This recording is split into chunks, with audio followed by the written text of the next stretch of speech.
Good morning, everyone. Rebecca Vigas, the writer whisperer, here from an almost winter like South Central Kentucky. It was freezing this morning when I got up, and it's not going to get above 48 degrees. So, yeah, we're moving into the beginnings of winter here. Hope all is well with you. I want to do something really off the cuff today. I want you to think about the fact that your alarm went off this morning and you hit the snooze button, not remembering that you'd already given yourself an extra 15 minutes to sleep. And then you hop up and you start your day, and it seems to go from bad to worse.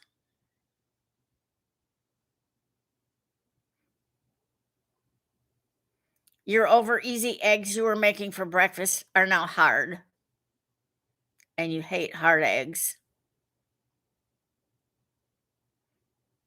You have had to make one too many trips to the bathroom this morning, which always slows you down.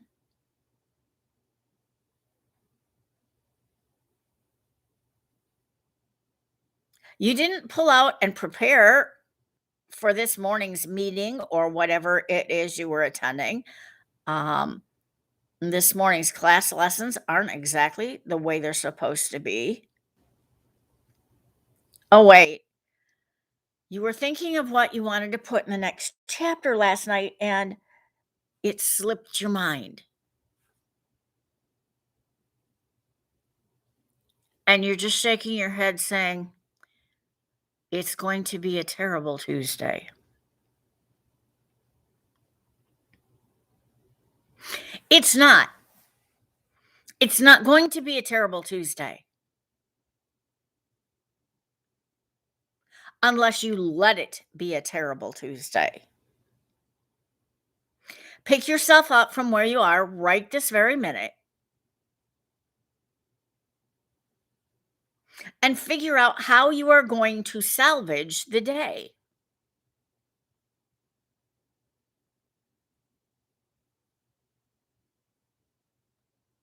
Okay, my Tuesday started out terrible. And no, I didn't hit the snooze button. But it seems like the more I try to do, the behinder I got, which is not how I want to spend my days.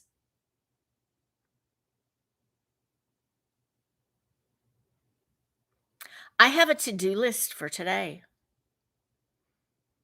It starts as soon as tea at 10 is over.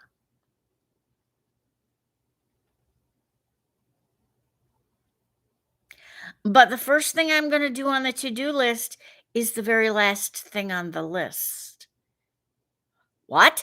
You're not gonna start at the top with the most important ones or the ones that you deemed most important when you made the list? No, I'm not. I'm gonna start with the one that has to do with writing. And I'm going to write my way out of this terrible Tuesday.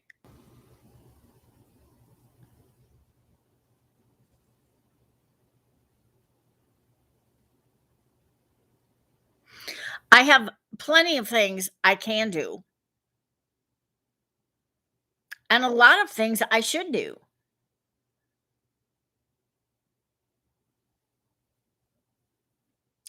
But from 10:30 until I eat lunch around 1 o'clock, I'm writing. I'm writing my morning pages that I've neglected, and I feel a little bit out of sync because I've neglected them.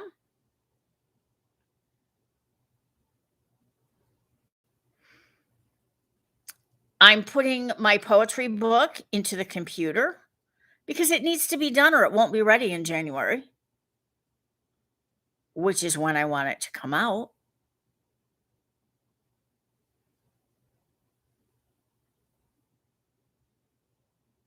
I'm gonna quit moping around here, woe is me, because I didn't buy enough yarn for the baby afghans I have to do and the layettes.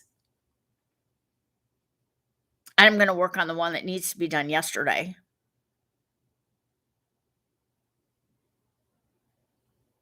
Because it really won't take me that long.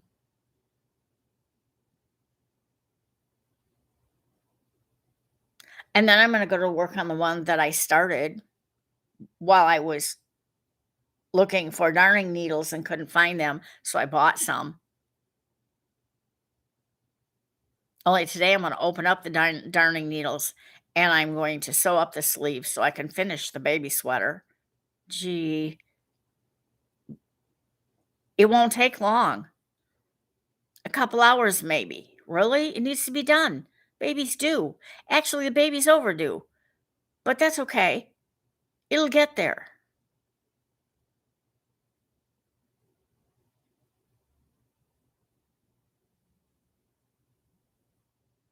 I need to gift wrap a gift and put it in a box and put a label on it for my grandnephew so that he can have his birthday present.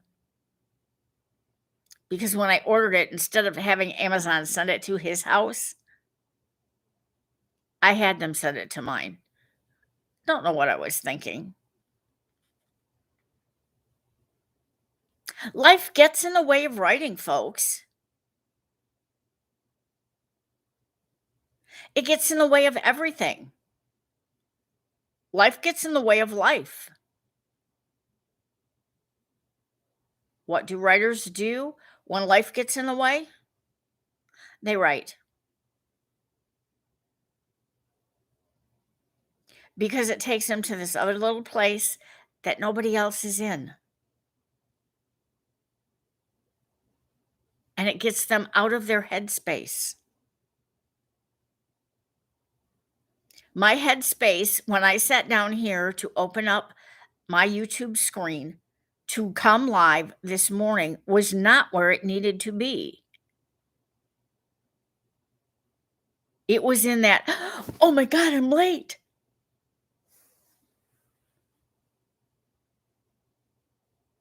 Only I wasn't.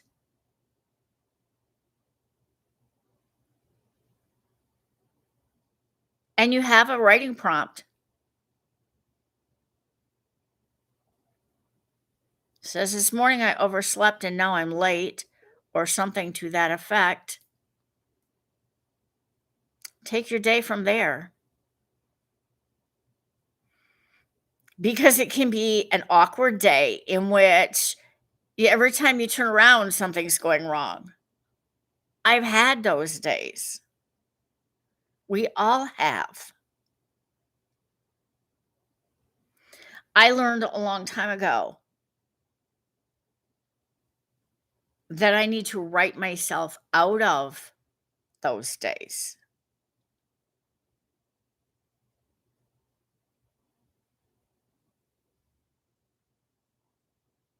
When I was teaching and I had a moment or two where I didn't have students, I took out a sheet of paper and I wrote. Didn't matter what I wrote, stream of conscious, what was bugging me, it did not matter. What mattered was that I wrote, and when I was done writing, I could take a deep breath, fold it up, drop it in my purse because it was personal to me, had nothing to do with the school. It wasn't something I was writing for them. And you know what? I felt so much better. And it only took 10 or 15 minutes. Sometimes I took it out of my 30-minute lunch. And I wrote before I went and commingled with the other teachers in the building because I was so frazzled talking. I would have been coherent. I would not have made any sense to any of them.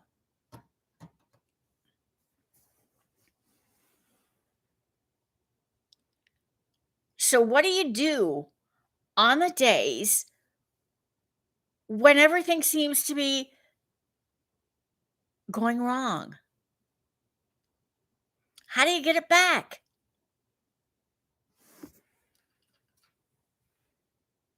You're right. You're right. I'm going to spend my 30 minutes doing my morning pages.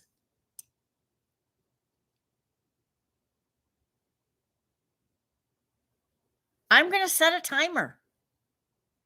I'm not answering phones. I'm not taking text messages. I'm not on any website. I'm writing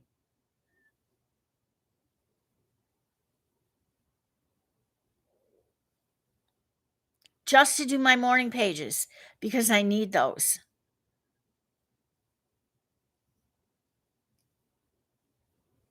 I need those every bit as much as I needed them 6 weeks ago, or a year ago, or 2 years ago. I need them every day.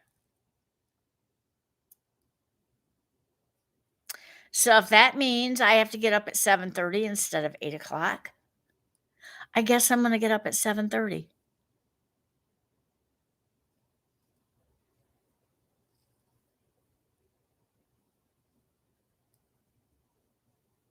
And I'll have breakfast and everything out of the way.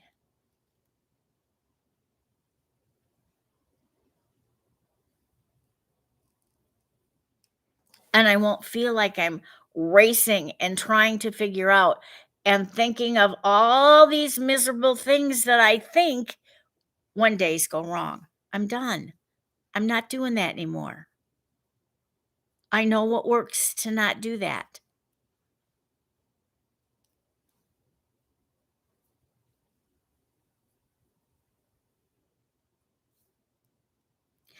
So, in the words of all good writers, if you are a writer, you better be writing. Otherwise, you're not a writer.